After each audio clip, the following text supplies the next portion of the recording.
अगर आप RRB group D के एग्ज़ाम की प्रिपरेशन कर रहे हो तो ये वीडियो आपके लिए बहुत ही मोस्ट इम्पोर्टेंट होने वाली है, जिसमें हमने इस तरह के क्वेश्चनों को सोल्व किया है जो आरआरबी ग्रुप डी के पॉइंट ऑफ व्यू से बहुत ही मोस्ट इम्पोर्टेंट है। तो वीडियो को बिना स्किप किए लास्ट तक देखना और वीडियो में कमेंट करना ना भूले। तो चलते हैं अपने पहले क्वेश्चन पर। हमारा पहला क्वेश्चन है, किसी संख्या में पहले 20% की वृद्धि और फिर 10% की कमी की जाती है, कुल परिवर्तन कितना होगा? तो आपको मैं एक ट्रिक बता देता हूँ। यदि पहले किसी संख्या को बढ़ाया जाए और फिर घटाया जाए तो उसके लिए एक ट्रिक होती है। जो ट्रिक होगी वो ये होगी, अगर किसी संख्या को बढ़ाया अथवा घटाया जाएगा तो x प्लस वाई और plus x y divide by 100 लिखेंगे।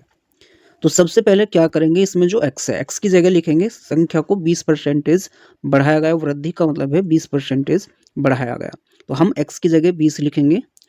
इसके बाद क्या लिखेंगे, 10% की कमी की गई है। तो कमी की गई है तो हम माइनस का साइन यूज करेंगे, इसलिए हम यहाँ पर लगाएंगे माइनस का साइन। तो माइनस वाई की जगह कितना लिखेंगे, 10% की कमी, तो 10 लिखेंगे। इसके बाद ये x की जगह वापस 20 और y की जगह गुना का साइन लगाकर -10 और बटे में 100।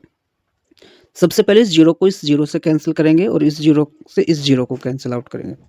अब इस 20 में से इस 10 को कैंसिल करेंगे तो यहाँ पर बचेगा 10 और इस 2 की यदि -1 से गुना होगी तो बचेगा 2।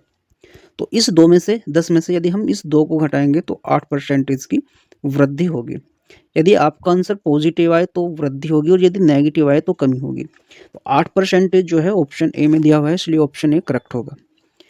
चलते हैं अपने क्वेश्चन नंबर 2 पर। हमारे क्वेश्चन नंबर 2 में लिखा है, यदि x प्लस 1/x बराबर 5 दिया हुआ है तो एक्स स्क्वायर प्लस 1/x² का मान क्या होगा? आपको दिया हुआ है x प्लस 1/x बराबर है 5 के। तो आपको यदि एक्स स्क्वायर प्लस 1/x² का मान निकालना हो तो आपको सिंपली क्या करना है, इस वाली संख्या का स्क्वायर करेंगे जो कि 25 होगा और इसमें से बस 2 को घटा देना है। तो यदि 25 में से 2 को घटाएंगे तो बचेगा 23। अब 23 जो है ऑप्शन बी में है, इसलिए ऑप्शन बी करेक्ट होगा। चलते हैं क्वेश्चन नंबर 3 पर। क्वेश्चन 3 में लिखा है, एक घन की भुजा 20% बढ़ा दी जाए तो उसके आयतन में कितने प्रतिशत की वृद्धि होगी? यदि आपको किसी घन की भुजा को बढ़ाया या घटाया जाए तो उसके आयतन में प्रतिशत कमी अथवा वृद्धि निकालने के लिए जो ट्रिक होगी वो हम क्या करेंगे, सबसे पहले हम लिखेंगे x plus y plus x y divide by 100। तो ये जो है ये क्षेत्रफल ज्ञात करने के लिए है। तो हम क्या करेंगे, यहाँ पर 20% बढ़ाई गई है तो इसलिए x की जगह 20 और फिर y की जगह 20 लिखेंगे और प्लस इस x की जगह 20 गुना 20 लिखेंगे और बटे में 100। इस जीरो से जीरो को कैंसिल करेंगे, इस जीरो से जीरो को, इस 20 को इस 20 के साथ जोड़ेंगे तो 40 होगा और इस 2 की इस 2 के साथ गुना करेंगे तो 4। तो 44% जो है ये तो होगी क्षेत्रफल की वृद्धि, लेकिन सवाल में कहा गया है आयतन में कितने परसेंटेज की वृद्धि होगी। तो हम इसी सूत्र को एक बार वापस रिपीट करेंगे, उसमें ये 44 यूज करेंगे और ये 20 यूज करेंगे। तो लिखेंगे 44 प्लस 20 और प्लस 44 गुना 20 और बटे में लिखेंगे 100। तो सबसे पहले हम क्या करेंगे, इस 20 से डिवाइड करेंगे, 20 पंजे 100 और इस 5 से यहाँ पर डिवाइड करेंगे तो यहाँ पर 5 से डिवाइड करने पर होगा 8.8। अब यदि 8.8 में इन दोनों को जोड़ दें तो इन दोनों का जोड़ जो होगा वो होगा 64 और 64 में यदि हम 8.8 को जोड़ देते हैं तो इसका जो फाइनल आंसर होगा वो होगा 72.8%। तो 72.8% ऑप्शन सी में है, इसलिए ऑप्शन सी करेक्ट होगा। तो चलते हैं अपने क्वेश्चन नंबर 4 पर। क्वेश्चन 4 में लिखा हुआ है, किसी वस्तु को 10% हानि पर बेचा गया, यदि उसे 15% लाभ पर बेचा जाता तो 50 रुपये अधिक मिलते, वस्तु का क्रय मूल्य क्या है?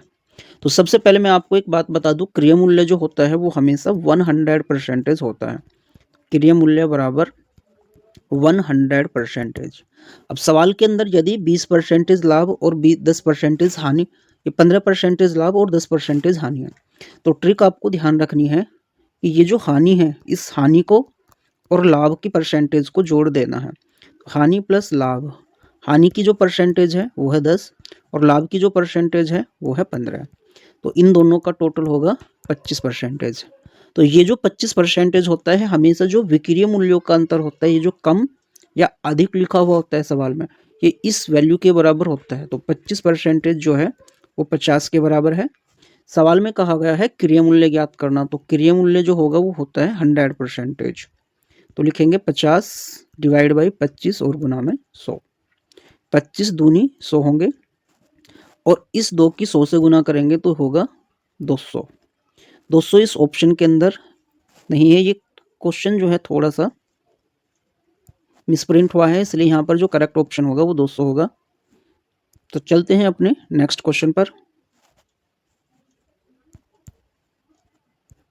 नेक्स्ट क्वेश्चन में लिखा है ए और बी